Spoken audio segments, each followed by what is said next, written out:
ఈ సమయంలో మనము దేవుని యొక్క వాక్యాన్ని మనం ధ్యానించుకుందాం. మన మధ్యలో ప్రియ సహోదరుడు థామస్ గారు మన మధ్యలో ఉన్నారు. వారు హైదరాబాదులో దేవుడు వారికి ఇచ్చిన ఒక ఉన్నతమైన జాబులో ఉంటూ అలాగే దేవుని పరిచర్యలు కూడా వారు బహుబలంగా వాడబడుతుంటున్నటువంటి దేవుని యొక్క సేవకులు సహోదరుడు బ్రదర్ థామస్ గారు ఈ సమయంలో వారు మన మధ్యకు వచ్చినారు. దేవునికి స్తోత్రం. వారి సమయంలో మనకు దేవుని యొక్క వాక్యాన్ని అందిస్తారు. మనమందరం కూడా చప్పట్లు కొడుతూ దేవుని ఆహ్వానిస్తాం. ప్రియులారా, ప్రభునామంలో మీ అందరికీ వందనాలు చెల్లిస్తున్నాను. ప్రత్యేకంగా మా సంఘం నుంచి సత్యప్రసాద్ అనే వాళ్ళ సంఘం నుంచి ఇద్దరి సంఘాల తరపున నేనే మీకు శుభములు తెలియజేస్తూ ఉన్నాను. Praise Lord. మీరు ప్రార్థనలు చేస్తూ ఉన్నప్పుడు నాకు కొన్ని విషయాలు మీతో మాట్లాడాలి దేవుడు వాక్యంలో నుంచి అని దేవుడు ప్రేరేపించిన మేరకు నేను ఒకటి అనుకొని వచ్చాను. కానీ మిమ్మల్ని చూసిన తర్వాత ఇంకొకటి జరగబోతుంది అన్నది నాకు అర్థమైంది. సో మనము ఎక్కువ సమయాన్ని నేను అటు ఇటు మిమ్మల్ని డ్రైవ్ చేస్తూ వెళ్ళాల్సిన పాయింట్ దగ్గరికి వెళ్ళకుండా చేయను. కానీ వాక్యంలోకి వెళ్ళిపోదాం.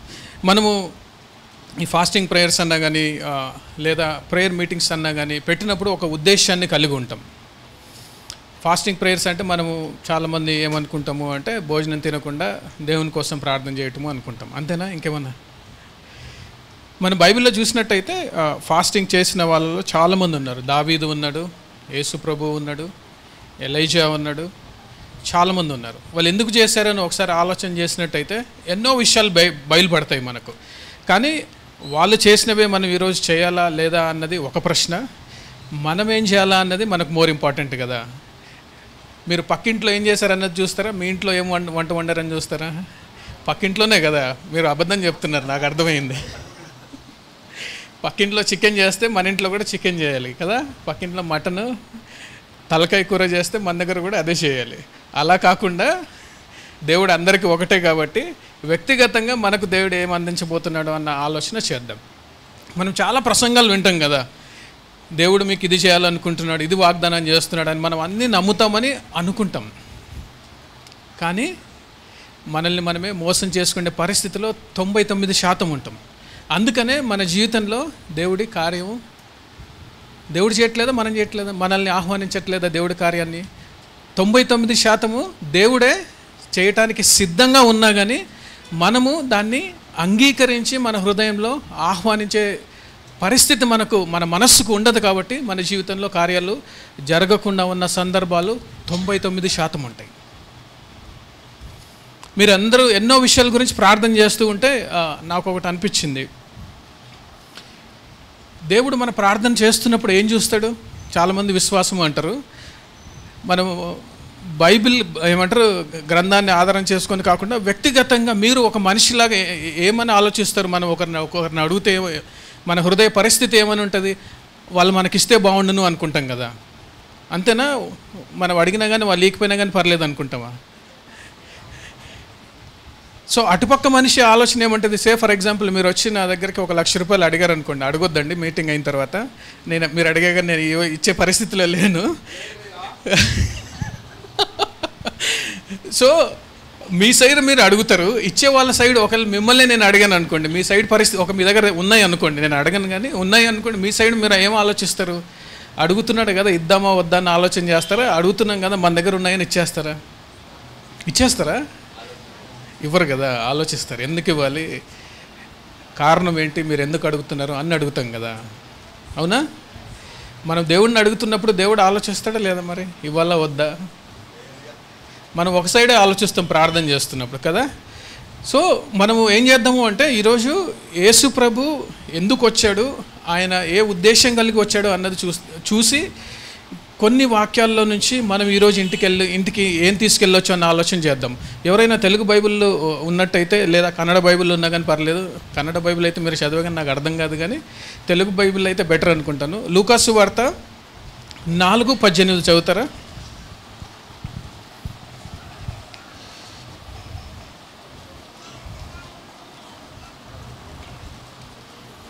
మనల్ని ఎవరినైతే ప్రార్థన చేస్తున్నామో మనము, ఆయన భూలోకానికి ఎందుకు వచ్చాడో, ఏం చేయాలి, ఏ ఉద్దేశం కలిగి వచ్చాడో అన్నది తెలుసుకోవటం ఇంపార్టెంట్ మన ప్రార్థనలు ఆయనకు అర్పించక ముందు. ప్రభు ఆత్మ నా మీద ఉన్నది,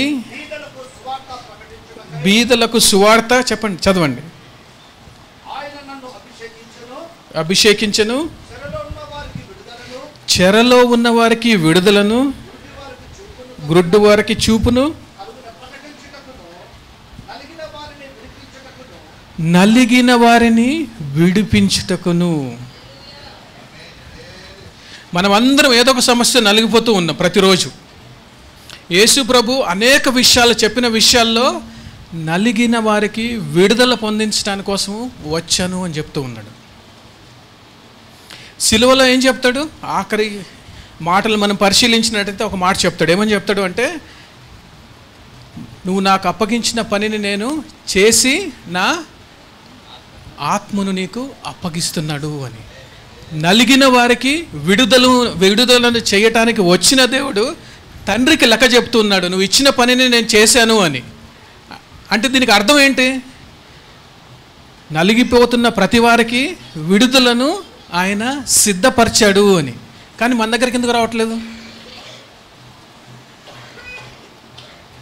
ఆయనే చెప్పాడు కదా, నేను దీనికోసం వచ్చాను అని చెప్పి సిలువలో, తండ్రి నువ్వు ఇచ్చిన పనిని నేను మొత్తము నెరవేర్చిన తరువాత నీ ఆత్మను నేను ఆత్మను నీకు అప్పగిస్తున్నాను అన్న మాట చెప్పి ఆయన ప్రాణం వదిలేసినట్టు చూస్తాం మనం సిలువలో. ఆయన నలిగిన వారికి విడుదల అని చెప్పినప్పుడు మనం నలిగిపోతున్నాం కదా, మనకు విడుదల లేదు కదా. ఎందుకని? అవునా కదా? మీరు నలిగిపోవట్లేదా? ఏదో ఒక పరిస్థితితో, ఏదో ఒక సమస్యతోనో. నేను నలిగినట్టు మీరు నలకపోవచ్చు, మీరు నలిగినట్టు నేను నలకపోవచ్చు. సో కొంతమందికి ఇంత చిన్నగా ఉండొచ్చు, కొంతమందికి పెద్దగా ఉండొచ్చు, కానీ అందరం నలిగిపోతున్నాం కదా. కానీ దేవుడు నేను విడుదలని ఇచ్చేసాను, ఆ పరిస్థితిని చక్కదిద్ది వెళ్ళిపోతున్నాను అని వెళ్ళిపోయాడు కదా. మన వరకు ఎందుకు రావట్లేదు అది? ఆలోచించారు ఎప్పుడైనా? మనం ప్రార్థన చేసేటప్పుడు ఏమనుకుంటాను తెలుసా? దేవుడు ఇస్తే బాగుండును, దేవుడు ఇస్తాడేమో, దేవుడు నిశ్చయంగా ఇస్తాడు అని ప్రార్థన చేసేవాళ్ళు చాలా తక్కువగా ఉంటారు. దేవా ఈ మాట నువ్వు చెబుతూ ఉన్నావు, ఈ పని చేయడానికి నువ్వు వచ్చావు అంటూ ఉన్నావు, సిలువలో ఈ పని చేసేసాను అని చెప్తూ ఉన్నావు, నేను ఈ పరిస్థితిలో ఉన్నాను, నేను విడుదలను కోరుకుంటున్నాను, నేను నలిగిపోతున్న పరిస్థితిలో ఉన్నాను, నువ్వు నిశ్చయంగా నాకు విడుదల దయచేస్తావు అని సంపూర్ణంగా 100కు 100% నమ్మే మనస్సు మనకు లేదు. కాబట్టి ఆ విడుదల మన వరకు రాని సందర్భంలో ఎన్నో మార్లు మనం చూస్తాం. కొన్ని సందర్భాలు విడుదల పొందుకున్న సందర్భాలు, అనుభవాలు మనందరికీ ఉన్నాయి, కానీ కొన్నే ఉన్నాయి. అది రివర్స్ చేయాల్సిన అవసరము ఎంతైనా ఉంది. దేవుడి సైడ్ తప్పులేదు, ఇచ్చేవాడి దగ్గర తప్పులేదు, తీసుకునేవారే దాన్ని తీసుకోవాల్సిన రీతిగా తీసుకునే పరిస్థితిలో మనం లేదు. ఎవరైనా దీన్ని కాదు బ్రదర్ అని చెప్తారా? దేవుడి దగ్గర ఫాల్ట్ ఉందా? ఆయన ఏం మన వాక్యానుసారంగా చూసాం కదా, నలిగిన వారికి విడుదల అని చెప్తున్నాడు. సిలువలో నువ్వు ఇచ్చిన పనిని నేను ముగించుకొని వచ్చాను, నా ఆత్మను నీకు సమర్పిస్తున్నాను అని దేవుడు సమర్పించాడు. అందరికి తెలిసిన వాక్యాలే కదా, నేను దాంట్లోకి వెళ్ళి మనం ధ్యానం చేయొచ్చు, కానీ తప్పు మన వైపే ఉంది. అవునా? కానీ మనం ఎందుకు అందుపుచ్చుకోలేని పరిస్థితుల్లోకి ఎందుకు వెళ్ళిపోయామంటారు? ఆలోచించారు ఎప్పుడైనా? చాలామంది ఏమంటారు అంటే మన అవిశ్వాసము అని అనొచ్చు. మన విశ్వాసము ఏమంటారు, ఆలయంలోకి వస్తే ఒకలాగా ఉంటుంది, ఇంటికి వెళ్తే ఒకలాగా ఉంటుంది, రోడ్డు మీద ఒకలాగా ఉంటుంది, షాప్లో ఒకలాగా ఉంటుంది, ఇంకొక చోట ఇంకొకలాగా ఉంటుంది. అంత వ్యత్యాసం ఎందుకు ఉందంటారు? మనిషి ఒక్కడే కదా, ఎక్కడ ఈ పేరు పిలిచా కానీ మీరే పలుకుతారు కదా. మన విశ్వాస పరిమాణము చోటును బట్టి ఎందుకు మారుతూ వస్తుంది? మనకు దేవుడికి డిఫరెన్స్ ఏంటంటే, దేవుడు మారని దేవుడు, మనం మారుతున్న మనుషులం అయిపోయాం. ఎప్పుడు రక్షింపబడిన తర్వాత కూడా అన్ఫార్చునేట్లీ మన విశ్వాసం నిలకడగా ఉండాలంటే ఏం చేయాలి? విశ్వాసం ఎలా వస్తుంది? దేవుడి వాక్యంలో నుంచి ఏం చెప్తారు? వినుట వల్ల విశ్వాసం వస్తుంది. మేము ప్రతిరోజు సంఘానికి వస్తున్నాం, వింటున్నాము, విని జుట్టు కూడా తెల్లగా అయిపోయింది, కానీ స్థిరమైన విశ్వాసం రావట్లేదు. ఇంట్లో ఒకలాగా ఉంటుంది, భర్త దగ్గర ఒకలాగా ఉంటుంది, పిల్లల దగ్గర ఒకలాగా ఉంటుంది, అయ్యగారి దగ్గర ఒకలాగా ఉంటుంది, ఇంకొక దగ్గర ఇంకొకలాగా ఉంటుంది. ఎలా సరి చేసుకోవటము అన్న ఆలోచనలో మనమందరం ఉన్నాం. సరి చేసుకుందామా వద్దా? అవసరమా లేదా మనకు? Very good. దేవుడు విశ్వాస పరిమాణాన్ని మనము అభివృద్ధి పరచుకోవాలి అంటే ఒక విషయాన్ని మనం నమ్మాలి. ఇజ్రాయేలు కానానుకి వెళ్ళక ముందు ఎక్కడ ఉండేవాళ్ళు? ఐగుప్తులో 400 సంవత్సరాలు మగ్గిపోతూ ఉన్న సందర్భంలో ఏం చేశారు? పిజ్జాలు ఆర్డర్ చేశారా? చెప్పండి, ఏం చేశారు? గట్టిగా చెప్తారా? వాళ్ళు బలమైన విశ్వాసం కలిగి ఉన్నారు. అప్పుడు బానిసలుగా ఉన్నారు 400 సంవత్సరాల వరకు. యోసేపు తర్వాత తరం అంతా బైబిల్లో మనం ఎవరున్నారు అన్నది కూడా చూడడానికి అవకాశం లేని సందర్భంలో ఉన్నారు. వాళ్ళు చీకట్లోకి వెళ్ళిపోయిన సందర్భం ఉన్నారు. వాళ్ళు బానిసలుగా అయిన సందర్భంలో ఉన్నారు. మోషే దగ్గరకు వచ్చి దేవుడు ఏం చెప్తాడు? ఆదికాండం తర్వాత ఏ పుస్తకం దేవుడు పొందుపరిచాడు? నిర్గమకాండంలో 3:7 చదువుదాం ఒకసారి. దేవుడు మనస్సును తెలుసుకునే ప్రయత్నం చేస్తూ ఉన్నాం మనం. సో దట్ మన విశ్వాసాన్ని పెంపొందించుకోవటానికి అది చాలా అవసరమైంది.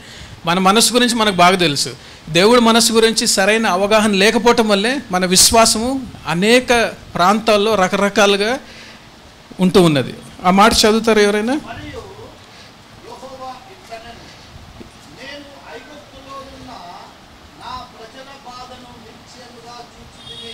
ఏం చేశాడంట? ఐగుప్తులో ఉన్న నా ప్రజల బాధను చదవండి అన్న.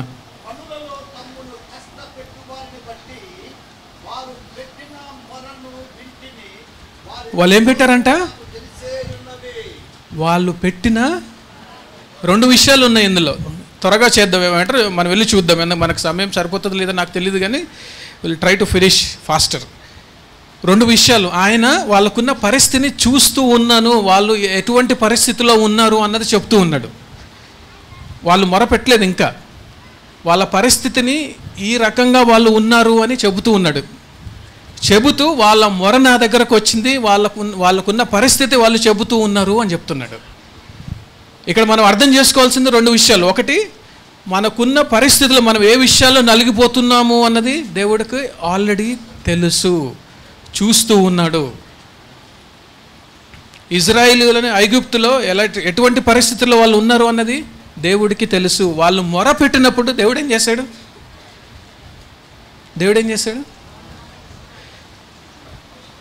మళ్ళీ చెప్తారు, గట్టిగా చెప్తారా?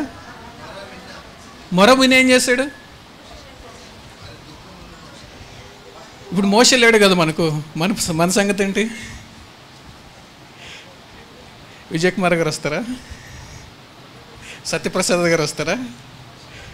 మోషే గారు వస్తారా? సో దాన్ని ఇంకొక లేయర్కి లోపలికి వెళ్ళి చూస్తే మనము వాళ్ళ పరిస్థితి దేవుడు ఎరిగిన సందర్భంలో ఉన్నాడు. మన పరిస్థితి కూడా ఇప్పుడు దేవుడు ఎరిగిన సందర్భంలో ఉన్నాడు. వాళ్ళు మొర పెడుతున్నప్పుడు వాళ్ళకి విశ్వాసం ఉన్నదా లేదా? మొర పెట్టడానికి విశ్వాసం అవసరమా కాదా? వాళ్ళకి ఎంత విశ్వాసం ఉన్నది? పెద్ద విశ్వాసం ఉన్నదా? చిన్న విశ్వాసం ఉందా? ఓకేలాగున్నారా? వాళ్ళ విశ్వాసము చిన్నదిగా ఉన్నా కానీ వాళ్ళు ఆ చిన్న విశ్వాసంలోనే సంపూర్ణంగా స్థిరపడి ఉన్నారు.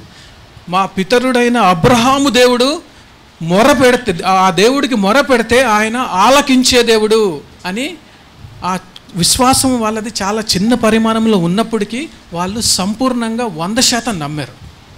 వాళ్ళు ట్రై చేద్దాము, ఆయన ఒకవేళ వింటే బాగుంటుంది అన్న ఆలోచనతో ప్రార్థన చేయలేదు. వాళ్ళు ఎప్పుడు ప్రార్థన చేశారు? అధికమైన నొప్పితో, బాధతో వాళ్ళు బాధపడుతూ ఉన్నప్పుడు. మనము కూడా బాధపడుతూ ఉన్నప్పుడు దేవుణ్ణి ప్రశ్నిస్తాము, దేవుణ్ణి నిందిస్తాము, దేవుణ్ణి రకరకాల మాటలతో మాట్లాడతాం. ఆవేశం వచ్చినప్పుడు, నొప్పి అధికమైనప్పుడు. ఇజ్రాయెల్ ప్రజలు కూడా బహుశా అలా చేసిండొచ్చేమో, మనకు తెలియదు, బైబిల్లో రాసలేదు. కానీ మన పరిస్థితి పట్టజాలనంత ఇబ్బందిని కలగజేసే సందర్భంలోకి మన జీవితం వెళ్తూ ఉన్నప్పుడు ఆ చిన్న విశ్వాసం చాలు. దేవుడు మాత్రమే ఈ పరిస్థితిని చక్కబెట్టగలడు అని మనం నమ్మగలిగితే కార్యం జరుగుతుంది. ఇజ్రాయేలుల ప్రజలు ప్రార్థన చేస్తే దేవుడు విని ఎక్కడో ఉన్న మోషేని పంపించాడు. ఇప్పుడు మనకు మోషే లేడు కదా, ఎవరు వస్తారు మనం ప్రార్థన చేస్తే? ఇది కూడా సమస్యే కదా, ఎవరు వస్తారు? అప్పుడంటే వాళ్ళకి మోషే వచ్చాడు, పరిశుద్ధాత్మ దేవుడు వస్తాడు. మనం ప్రార్థన చేయాలంటే పరిశుద్ధాత్మ దేవుడు కావాలి కదా, లేకపోతే మనం ప్రార్థన చేయగలమా? ఎందుకు చేయలేము? ఎప్పుడైనా ఆలోచించారా? మనం ప్రార్థన చేయాలి అంటే మన సైడ్ నుంచి ఏం జరుగుతుంది, దేవుడి వైపు నుంచి ఏం జరుగుతుంది అన్న ఆలోచన ఎప్పుడైనా చేశారా? ఓకే, ఇది ఆఫ్ టాపిక్ అయినా కానీ కొంత మనం అవగాహన తెచ్చుకోవటం ఇంపార్టెంట్. కాబట్టి మనిషికి 3 విభాగాలు ఉంటాయి. మీరు చూసే శరీరము, మీ కన్నులతో చూసే శరీరము, మీ హృదయము, మనిషి ఆత్మ. మనం దేవుడితో మాట్లాడాలంటే దేంతో మాట్లాడతాం? షూరా? గ్యారంటీ ఆత్మతోనే మాట్లాడతామా? మనిషి ఆత్మతోనే మాట్లాడతామా? ఎలా మాట్లాడతాం?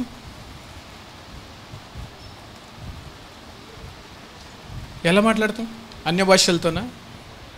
మనిషి ఆత్మ దేవుడి ఆత్మతో ఎలా మాట్లాడతారు? ఆర్ దేవుడితో ఎలా మాట్లాడతారు?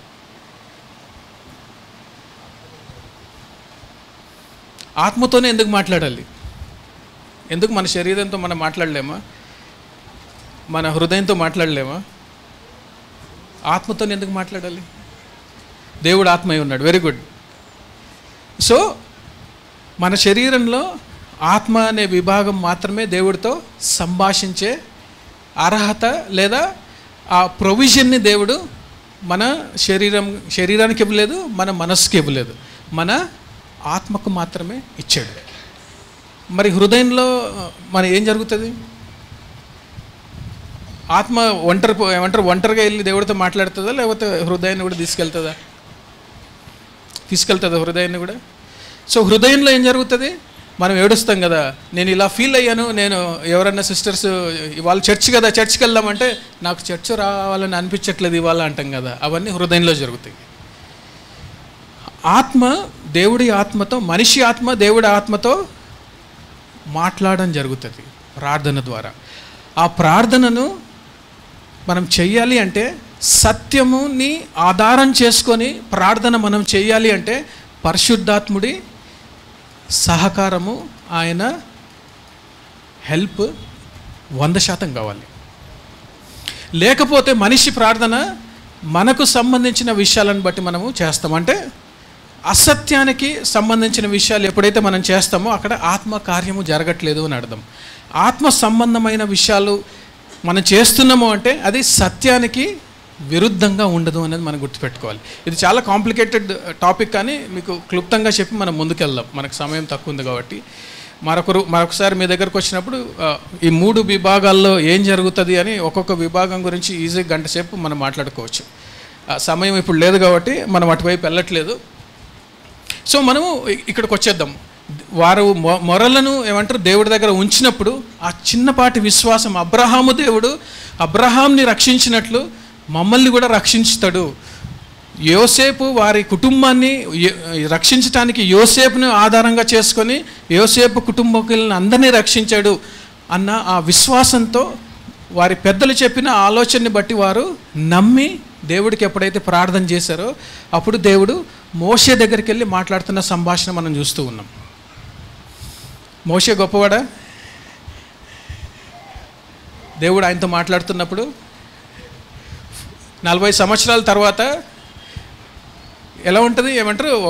ఒక మనిషి వయసులో ఉన్నప్పుడు, మంచి పవర్ఫుల్గా ఉన్నప్పుడు అందరూ ఆయన చూసి భయపడిపోయి బెదిరిపోయి వెళ్ళిపోతూ ఉన్న సందర్భంలో ఆయన ముసలోడైన తర్వాత మనం అంటాం కదా, కుక్క కూడా చూడట్లేదు ఆయన్ని అని. అలాంటి పరిస్థితుల్లో మోషే ఉన్నాడు. అంటే ఆయనకున్న యవ్వనం వెళ్ళిపోయింది, ఆయనకున్న శక్తి వెళ్ళిపోయింది. మోషే మంచి ఫైటర్గా మనము చూస్తాం. మనం బైబిల్లో లేఖన భాగాలు చదివితే మంచి సివిల్ ఇంజనీర్గా చూస్తాం. ఫేరో రాజ్యంలో ఆయన ఉన్నప్పుడు ఆయనకు అన్ని విద్యలు నేర్పించారు. అన్ని విద్యలు తెలిసినవాడు, సమర్థుడు కూడా. కానీ ఆయన 40 సంవత్సరాల తర్వాత అక్కడి నుంచి అరణ్యంలోకి వచ్చిన తర్వాత ఆయన శక్తి సామర్థ్యాలు కోల్పోయినట్టుగా చూస్తున్నాం. ఎక్కడ? ఆలోచనలో.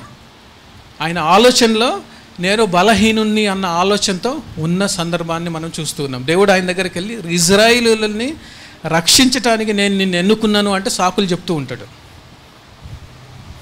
ఎందుకు సాకులు చెప్తూ ఉన్నాడు? ఆయనకు బలం లేదు అని ఆయన హృదయంలో ఆయన నిర్ణయించుకున్నాడు. కాబట్టి మనం కూడా సమాజంలో ఉంటున్నప్పుడు, మనము చర్చెస్కి వెళ్తున్నప్పుడు, కుటుంబాల్లో ఉంటూ ఉన్నప్పుడు, దేవుడు కొన్ని ప్రేరేపణలు మనకు అందించినప్పుడు నాకు శక్తి లేదు, నాకు బలం లేదు, నాకు ఆలోచన లేదు, నేను అంత బుద్ధి లేని వాణ్ణో అనుకొని దేవుడిచ్చిన పనుల్ని మనము చేయకుండా మన శక్తిని బట్టి మనము వెనక్కిపోతున్న సందర్భాలు ఎన్నో ఉన్నాయి. ఒక స్త్రీకి ముఖ్యమైన దేవుడి చిత్తం ఏమైండొచ్చు చెప్పండి? ఏమైండొచ్చు ఒక స్త్రీకి? మీరు ఎవరైనా కావచ్చు, మీరు డాక్టర్ అయినా కావచ్చు, మీరు ఏది చదువుకోకపోయిన వారైనా కావచ్చు, కానీ దేవుడి ఆలోచనలో ఒక స్త్రీకి దేవుడి చిత్తం ఏమైంది? తన ఇంటి పట్టున ఉన్న వ్యవహారాలను చూసుకొని చక్కదిద్దడమే గొప్ప విషయం. చాలామంది గొప్ప వాళ్ళు టీవీల్లో నేను హౌస్ వైఫ్ నండి అని మెల్లగా చెప్తారు కదా. హౌస్ వైఫ్గా ఉన్నది ఆ ఆలోచన దేవుడు చిత్తమై ఉన్నది. ఇంట్లో విషయాలను చక్కబెట్టుకోవటము దేవుడు చిత్తమై ఉన్నది. మనం గుర్తుపెట్టుకోవాలి. దాన్ని ఏ రోజే కానీ నేనేం చేయట్లేదండి అని చెప్తాము. మీ భర్త ఏం చేస్తున్నాడంటే ఆ పని చేస్తున్నాడు, ఈ పని చేస్తున్నాడు అని మనం చెప్తాము. మీరేం చేస్తున్నారంటే నేనేం చేయట్లేదండి, ఇంట్లోనే ఉంటాను అంటారు. మీరు వంట చేయరా? పిల్లల్ని ఆలించరా, పాలించరా, ఏం చేయరా? చేస్తున్నారు కదా. దేవుడి ఆలోచన ఆదాము అవ్వను తీసి వాళ్ళు పాపం చేసిన తర్వాత బయటకు వచ్చిన తర్వాత వాళ్ళకి ఏమి పని ఇచ్చాడు? ఆదాము వెళ్ళి బయటికి వెళ్ళి సంపాదించుకొని ఆహారాన్ని సంపాదించుకొని వచ్చే విషయాన్ని దేవుడు ఆయనకు చిత్తంగా పెట్టాడు ఏదోతో బయట. సో దయచేసి ఎప్పుడైనా కానీ మిమ్మల్ని మీరు తక్కువ చేసుకొని నేనేం చేయట్లేదని ఇంట్లోనే ఉన్నానని మాత్రం చెప్పొద్దండి. మిమ్మల్ని మీరు అవమానపరుచుకున్నా కానీ నేనేం ఫీల్ అవ్వను, కానీ దేవుని అవమానపరిస్తే మాత్రం నేను సీరియస్గా తీసుకుంటాను. ఓకే, వాక్యంలోకి వెళ్ళిపోదాం. మోషేని దేవుడు పురమాయించినప్పుడు మోషే వచ్చి వాళ్ళని రక్షించిన సందర్భాన్ని మనం చూస్తున్నాం. ఇదంతా దేనివల్ల జరిగింది? ఒక్క చిన్న ప్రార్థన. వారు చిన్న విశ్వాసంతో, ఆ చిన్న విశ్వాసం సంపూర్ణమైన విశ్వాసంతో ప్రార్థన చేశారు కాబట్టి మోషేని పంపించాడు, ఐగుప్తు మీద తెగుళ్ళని తెప్పించాడు, ఎర్ర సముద్రం దాటించాడు, మన్నాను కురిపించాడు, ఎన్ని చేశాడు ఒక చిన్న ప్రార్థన వల్ల. మోషే నా వల్ల కాదయ్యా అంటే ముక్కు పిండి చెవులు పిండి ఆయనతో పని చేయించుకున్నాడు. దేనివల్ల? ఒక చిన్న ప్రార్థన, చిన్న విశ్వాసం, సంపూర్ణమైన విశ్వాసం వల్ల. దేవుడు ఒక మాట కీర్తన గ్రంథంలో ఒక మాట చెప్తాడు. ఒకసారి చదువుదామా? 34:18. కీర్తనలు 34:18.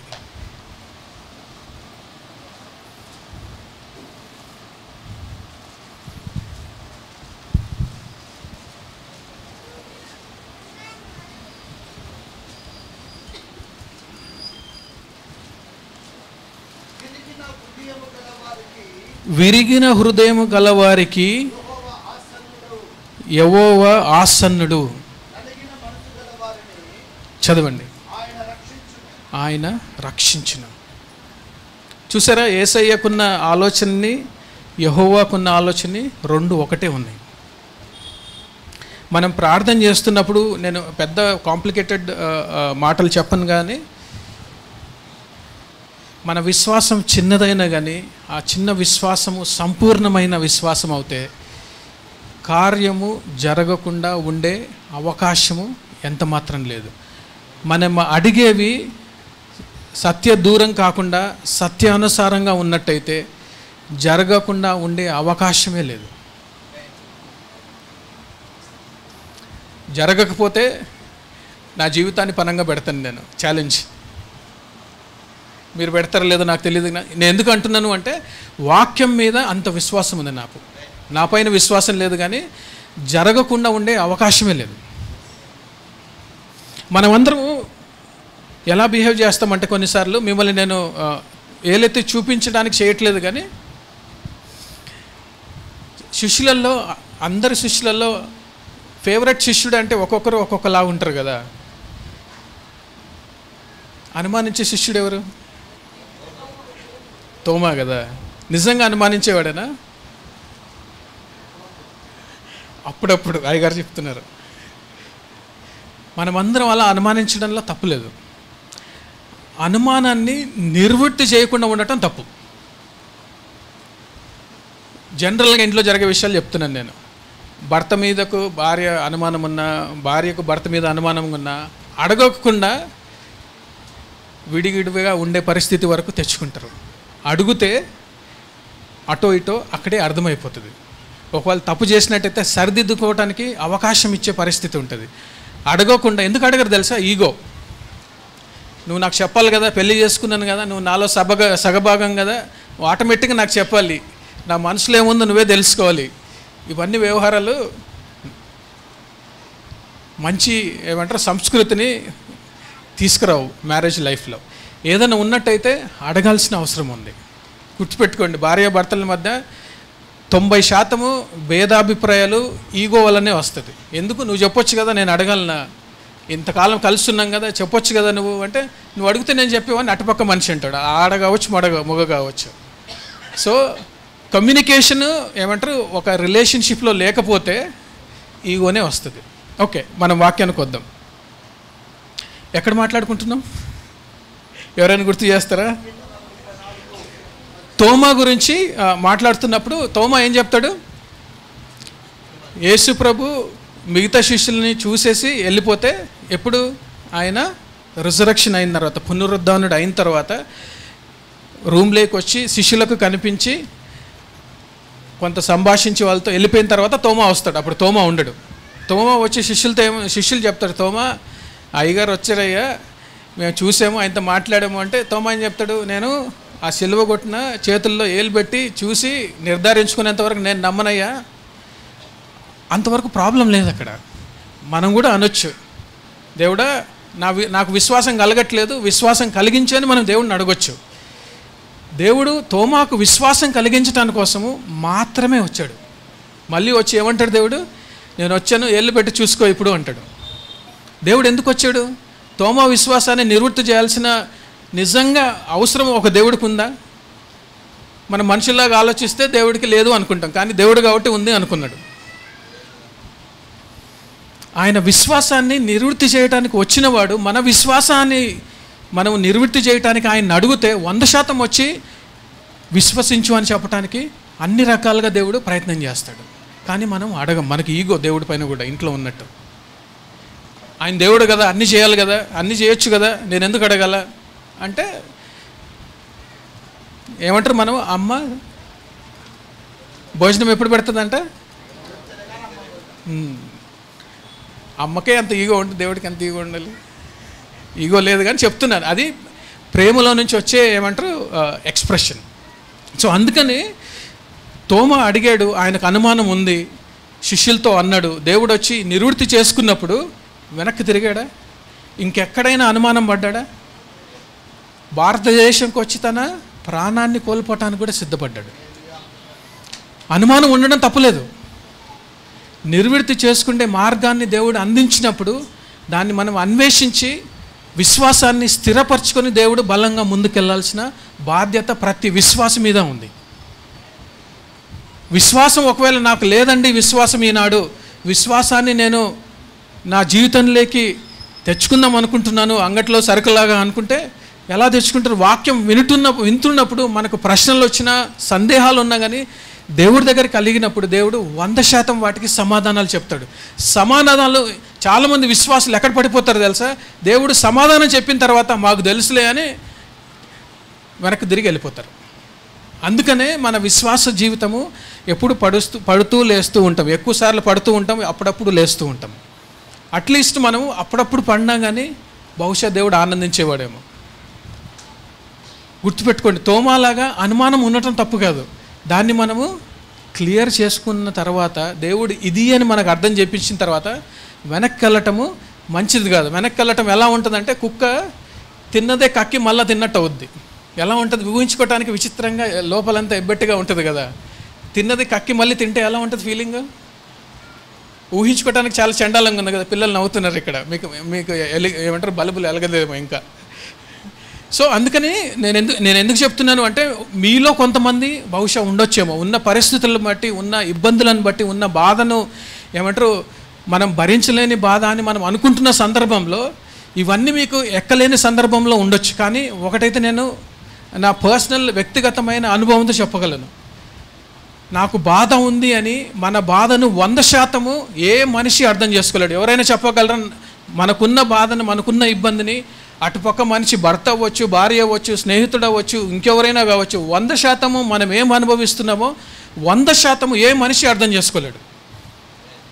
దేవుడు మాత్రమే 100% అర్థం చేసుకోగలడు.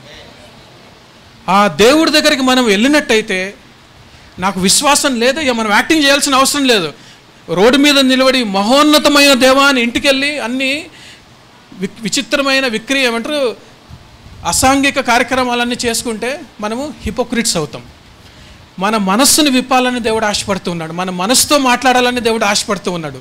మనకు ఎటువంటి పరిస్థితి ఉన్నా కానీ, నాకు ఈ అలవాటు ఉంది, ఇందులో నుంచి బయటపడలేకున్నాను, ఈ పరిస్థితి ఉంది, నాకు ఇందులో నుంచి బయటపడాలని ఉంది కానీ పడలేకున్నాను, నాకు విశ్వాసం కలగట్లేదు ఎంత వాక్యం విన్న తర్వాత కూడా అన్న ఆలోచనలో మనం బహుశా ప్రయాణిస్తూ ఇంకా మగ్గిపోతున్న సందర్భం ఉన్నట్టయితే దేవుడు నిశ్చయంగా చెప్తున్నాడు, నలిగిపోయిన వారిని నేను విడుదల పొందించడానికే వచ్చాను, విడుదల పొందించాను, మీరు అందుకోండి అని చెప్తూ ఉన్నాడు.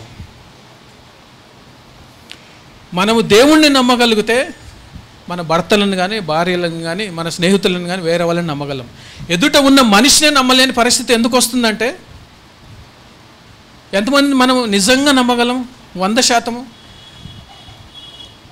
ఒక మనిషి ఏమంటారు మనం ఎంతోమంది ప్రయాణం చేస్తూ ఉంటాం కదా, ఒక మనిషిని మనం ఎంతవరకు నమ్మగలము? కత్తి ఇచ్చి నువ్వు నా తల నరికేసినా పర్లేదు అన్న అంత నమ్మకం ఏ మనిషి మీద పెట్టగలమా? పెట్టలేకపోతే కష్టమే. మీరు కనపడే మనిషిని నమ్మలేకపోతే కనపడిన దేవుడిని ఏం నమ్ముతాం? ఒకవేళ ఇంకొకలాగా ఆలోచిద్దాం, భార్యాభర్తలుగా వివాహంలో ఉన్నవాళ్ళు ఎంతమంది ఏమంటారు మీ భర్తలు మీకు చెప్పగలరు ఏటీఎం పిన్ నెంబర్ ఇదిగో నీ ఇష్టం, నువ్వేమైనా చేసుకొని చెప్పగలరా? నేను రక్షింపబడిన వారి గురించి చెప్తున్నా, రక్షణ లేని వారి గురించి చెప్పట్లేదు. ఎవరన్నా ఇచ్చి చెప్పగలరా నువ్వేమన్నా చేసుకో అమ్మా, నేను సంపాదించినా అది నీదే, నువ్వు నాలో సగభాగం అని చేయగలరా? భర్తలు చేయగలరా? మీరు అనుకోవచ్చు మీరు చేయగలరా అంటే నేను ఎప్పుడు చేస్తాను. నా ఏమంటారు అన్ని పాస్వర్డ్లు, అన్ని ఏటీఎంలు, అన్ని అకౌంట్లు అన్నీ నా భార్యకు తెలుసు. ఎందుకని? నమ్మగలుగుతున్నాం కాబట్టి. కళ్ళ ముందు ఉన్న మనిషినే నేను మిమ్మల్ని తక్కువ చేసి మాట్లాడట్లేదు, ఎంత మాత్రం మనకున్న ఏమంటారు హృదయ పరిస్థితి ఎటువంటిది అని నేను చెప్పడానికి ప్రయత్నిస్తూ ఉన్నాను.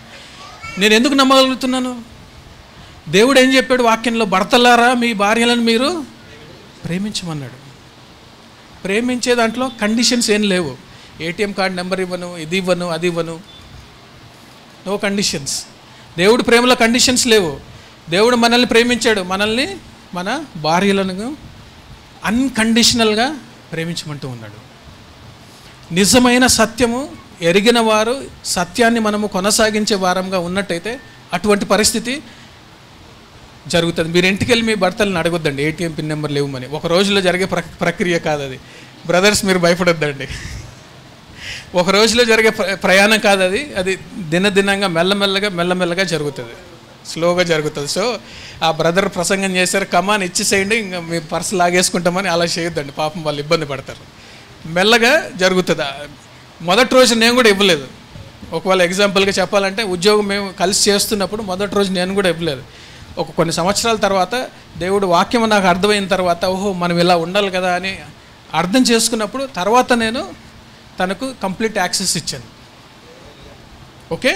సో మీకు మీ పార్ట్నర్కు ఉన్న సందర్భము, మీకు మీ పార్ట్నర్కు ఉన్న విశ్వాస పరిమాణాలను బట్టి దేవుడు మిమ్మల్ని ఎలా నడిపించాలన్న దాన్ని బట్టి కొన్ని సమయాలు తొందరగా జరగవచ్చు, కొంత సమయం తీసుకునే పరిస్థితి ఉండొచ్చు. ఓకే. మోషేని దేవుడు ఏమంటారు పంపించిన తర్వాత ఇన్ని కార్యక్రమాలు జరిగాయి కదా, ఒకే ఒక ప్రార్థన, ఒక చిన్న విశ్వాసంతో ప్రభువైన యేసుక్రీస్తు 5 నిమిషాలు ఉంది, నేను ముగిస్తున్నాను. విడుదల పొందించడానికి నేను వచ్చాను, నలిగిన వారికి సమాధానాన్ని నేను పొందించడానికి వచ్చాను అని చెప్పి నేను ఆ పనిని పూర్తి చేశాను అని చెప్తూ ఉన్నాడు. శిష్యులకు ఈ యొక్క ఆఖరి మాట చెప్పి నేను ముగిస్తాను. శిష్యులకు దేవుడు ఆఖరి మాటగా ఏం చెప్పాడు? వాళ్ళందరూ భయపడుతూ ఉన్నారు, వాళ్ళ లీడర్ పోతూ ఉన్నాడని. ఎక్కడికి పోతున్నాడు ఆయన? పరలోకానికి పోతూ ఉన్నప్పుడు, అయ్యా నువ్వు వెళ్ళిపోతున్నావు, మా సంగతి ఏంటయ్యా? భయపడినప్పుడు ఏం చెప్తాడు? ఎవరిని ఇస్తాడంట? ఆదరణకర్తను, సత్యస్వరూపిని ఇస్తాడు, పరిశుద్ధాత్ముడు. విశ్వాసంలో మనము ఎదుగుతున్న క్రమాన్ని బట్టి, మన రక్షణ అనుభవాన్ని బట్టి ఈ మాటను గుర్తుపెట్టుకోండి. రక్షింపబడిన ప్రతి ఒక్కరూ, అపోస్తల కార్యములు 2:38 రక్షింపబడిన ప్రతి వారికి పరిశుద్ధాత్ముడిని బహుమానంగా ఇస్తున్నాను అని చెప్తాడు.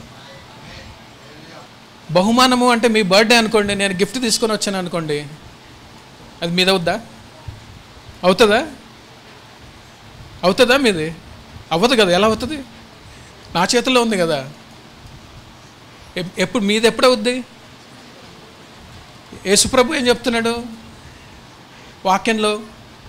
మీకు బహుమానంగా పరిశుద్ధాత్ముడిని ఇస్తున్నాను రక్షింపబడిన ప్రతి వారికి అని చెప్తున్నాడు. పరిశుద్ధాత్ముడు మన దగ్గరికి రావాలి అంటే, మనలో నివసించాలి అంటే మనం ఏం చేయాలి? ఈ బుక్ నా దగ్గర ఉంది, మీది అవ్వాలంటే మీరేం చేయాలి? తీసుకోవాలి. లేదా ఇంకొద్దిగా మర్యాదపూర్వకంగా ఉంటే, బ్రదర్ మీ బుక్ మాకు ఇస్తారా అని అడిగితే తీసుకోండి అమ్మా అని ఇస్తాను. కొంతమంది అడగక్కర్లేదు, బ్రదరే కదా, లాక్కొని కూడా పోవచ్చు. ఎలా అయినా మీదే అయిపోతుంది, మీ చేతిలోకి వచ్చేసిందంటే మీదే అవుద్ది కదా. సో మనం రక్షణ అనుభవం కలిగిన ప్రతివారు పరిశుద్ధాత్ముని ప్రేరేపణలో మన విశ్వాసాన్ని అభివృద్ధి చెందించుకోవటానికి ప్రయాసపడాలి. విశ్వాసము అన్నది మనం ఎంత ఆశ కలిగి ఉంటామో దేవుడు అంత ఎత్తుకు విశ్వాసంలో మనల్ని తీసుకెళ్లే విషయంలో పరిశుద్ధాత్ముడు మనల్ని ఆ ప్రేరేపణలోకి ఏం చేస్తాడు? తప్పు జరుగుతుంది అంటే ఇది తప్పు అని చెప్పినప్పుడు మనం వింటే ఇంకా నెక్స్ట్ ఛాలెంజ్ ఇస్తాడు. మనలో కొంతమంది ఎలాంటి వాళ్ళు అంటే, మీరు ఎవరైనా కానీ పిల్లలు పబ్లిక్ ఎగ్జామ్ రాసేవాళ్ళు, 10th క్లాస్ కానీ, ఇంటర్మీడియట్ కానీ, ఇంజనీరింగ్ కానీ, డిగ్రీ కానీ, పిల్లలకి చెప్తారా, ఓహో అయ్యో చాలా కష్టము, రాత్రులు అంతా చదవాల్సి వస్తుంది, పరీక్ష రాయొద్దండి, ఆరోగ్యం పాడైపోతుంది, ఎవరైనా చెప్తారా? ఎందుకు చెప్పరు? ఇబ్బంది పడతారు కదా పిల్లలు చదువుకొని, రాత్రులలో పొద్దున్నే లేచి తయారయ్యి సిద్ధపడి వెళ్ళాలి కదా. ఎందుకు వద్దు అని ఎందుకు చెప్పరు?